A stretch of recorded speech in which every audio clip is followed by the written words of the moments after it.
بسم اللہ الرحمن الرحیم۔ السلام علیکم ورحمۃ اللہ وبرکاتہ۔ معزز ناظرین گرامی، میاں بیوی کے تعلق کے کچھ ایسے مسائل ہیں جن کا جاننا انتہائی ضروری ہے، مگر ہماری اکثریت اس سے لا علم ہے،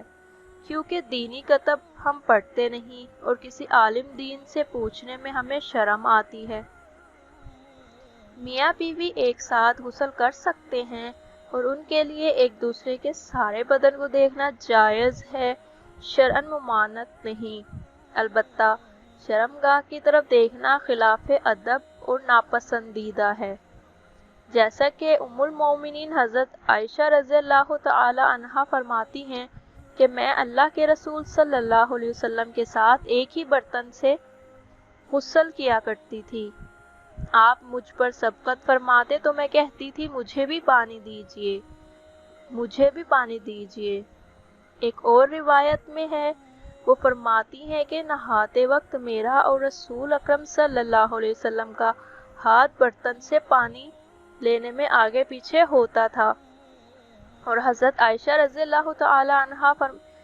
فرماتی ہے کہ نہ تو آپ صلی اللہ علیہ وسلم نے کبھی میرے ستر کی طرف دیکھا اور نہ ہی میں نے کبھی آپ صلی اللہ علیہ وسلم کے ستر کی طرف دیکھا۔ خاص جمع کے وقت بات کرنا مکروہ ہے، اس سے بچے کا توتلے ہونے کا خطرہ ہوتا ہے۔ اسی طرح اس وقت عورت کی شرمگاہ کی طرف نظر کرنے سے بھی بچنا چاہیے، کیونکہ اس سے بچے کا اندھا ہونے کا خدشہ ہوتا ہے۔ یوں ہی بالکل برہنہ یعنی ننگے ہو کر بھی کام نہ کریں، ورنہ بچے کے بے حیا ہونے کا خدشہ ہوتا ہے۔ حضرت عائشہ رضی اللہ تعالی عنہا نے عرض کیا، یا رسول اللہ، عورتوں کو تو بہت ثواب مل گیا، مردوں کے بارے میں بھی ارشاد فرمائیے۔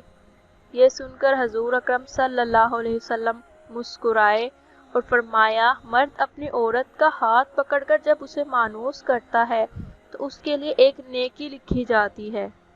اور جب مرد پیار سے اپنی عورت کے گلے میں ہاتھ ڈالتا ہے اس کے حق میں 10 نیکیاں لکھی جاتی ہیں، اور جب وہ عورت سے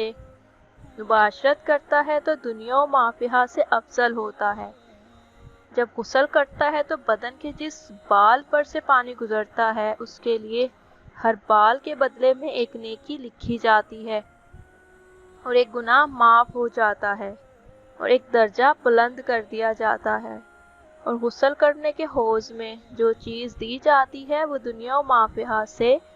بہتر ہوتی ہے، اور بے شک اللہ تعالیٰ اس پر فخر کرتا ہے، اور فرشتوں سے کہتا ہے کہ میرے بندے کی طرف دیکھو کہ ایسی سرد رات میں غسل جنابت کے لیے اٹھا، اور وہ اس بات پر یقین رکھتا ہے کہ میں اس کا رب ہوں، تم اس بات پر گواہ رہو کہ میں نے اس کو بخش دیا ہے۔ بہترین بیوی وہ ہے جو سونے کے کمرے میں اپنے حسن و جمال اور بستر پر خاوند کے ساتھ خوبصورت طور و اعتبار سے اسے اپنے پیار کے جادو میں جکڑ لے، دوران کام اس کے مقصد پر نگاہ رکھے اور غور کرے کہ اس کا خاوند کیا چاہتا ہے، اور پھر اس کی پسند سے بھی بہتر انداز میں اپنے آپ کو اس کے سپرد کرے، نرم گفتگو کرے اور اس کی رغبت اور چاہتوں کو پورا کرتے ہوئے اسے سیر کر دے۔ یہی وجہ ہے کہ کبھی کبھی اس کے بستر پر جانے سے گریز مت کرے، اگر وہ اس کے قربت کا خواہش مند ہے تو قطعاً نافرمانی نہ کرے، کیونکہ اللہ رب العزت کے ہاں یہ بہت ہی زیادہ بڑا گناہ ہے۔ جب شوہر بیوی کو اپنا طبعی تقاضا پورا کرنے کے لیے بلائے تو بیوی انکار نہ کرے۔ اس سلسلے میں حدیث مبارک میں واضح تعلیمات موجود ہیں، چنانچہ ارشاد نبوی ہے، جب آدمی اپنی بیوی کو اپنی حاجت پوری کرنے کے لیے بلائے اور بیوی انکار کرے جس پر شوہر غصہ کی حالت میں رات گزارے تو صبح تک فرشتے اس عورت پر لعنت بھیجتے رہتے ہیں۔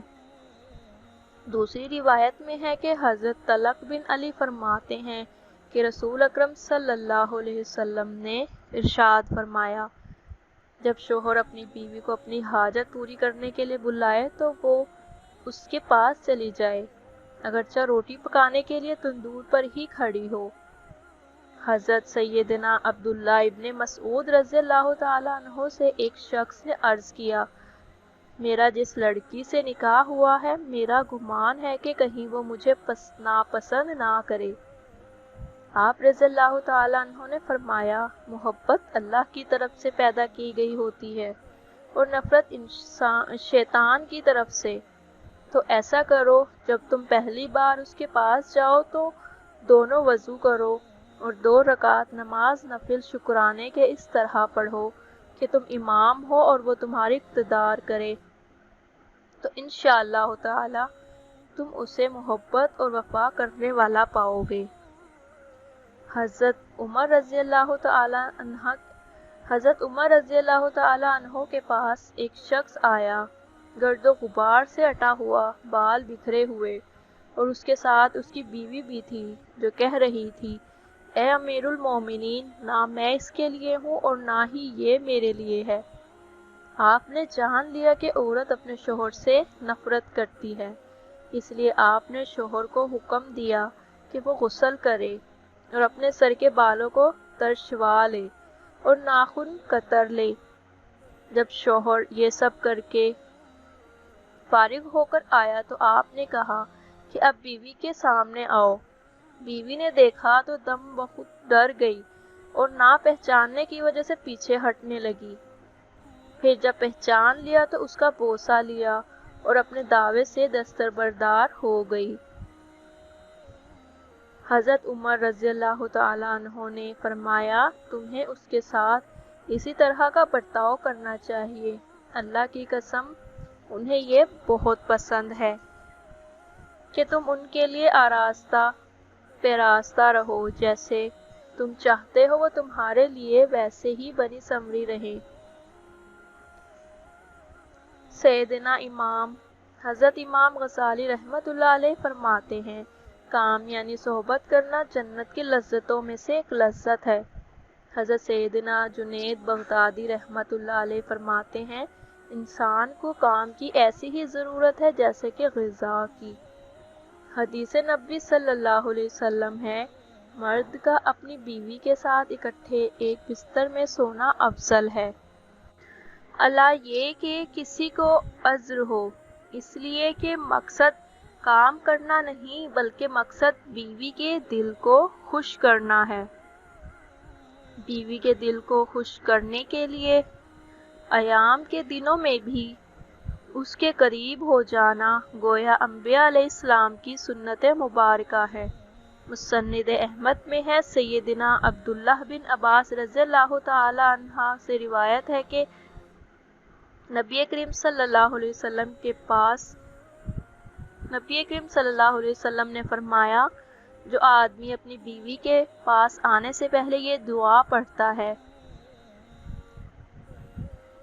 بسم اللہ اللہم جنبنی الشیطان جنب الشیطان ما رزقنا، اس کا ترجمہ کیا ہے؟ اللہ کے نام کے ساتھ، اے اللہ مجھے بھی شیطان سے بچا اور اس اولاد کو بھی شیطان سے محفوظ رکھ جو تو مجھے عطا کرے۔ اگر میاں بیوی کے اس تعلق میں اولاد کا فیصلہ کر دیا گیا تو شیطان کبھی بھی اس کو نقصان نہیں پہنچا سکے گا۔ فقہا نے فرمایا کہ شوہر اپنی بیوی کی مرضی کے بغیر زیادہ سے زیادہ 4 ماہ کی مدت تک اس سے دور رہ سکتا ہے۔ امام جلال الدین سیوطی رحمۃ اللہ علیہ نے حضرت عمر رضی اللہ تعالی عنہ کے حوالے سے یہ بیان کیا کہ آپ رات کے وقت گشت کر رہے تھے تو ایک گھر سے ایک عورت کی آواز آ رہی تھی جس کا مفہوم، اور وہ کچھ اشعار پڑھ رہی تھی جس کا مفہوم یہ تھا کہ اس کا شوہر گھر سے کہیں دور چلا گیا تھا اور وہ اس کے فراق میں غم زدہ تھی۔ سیدنا عمر فاروق رضی اللہ تعالی عنہ گھر آئے اور اپنی زوجہ سے پوچھا، شادی شدہ عورت شوہر کے بغیر کتنی مدت صبر کر سکتی ہے؟ تو زوجہ نے جواب دیا کہ 3 سے 4 ماہ۔ آپ نے فرمایا، آپ نے حکم جاری کر دیا کہ ہر فوجی کو 4 ماہ بعد ضرور چھٹی دی جائے تاکہ ہر فوجی اپنی بیوی کا حق ادا کر سکے۔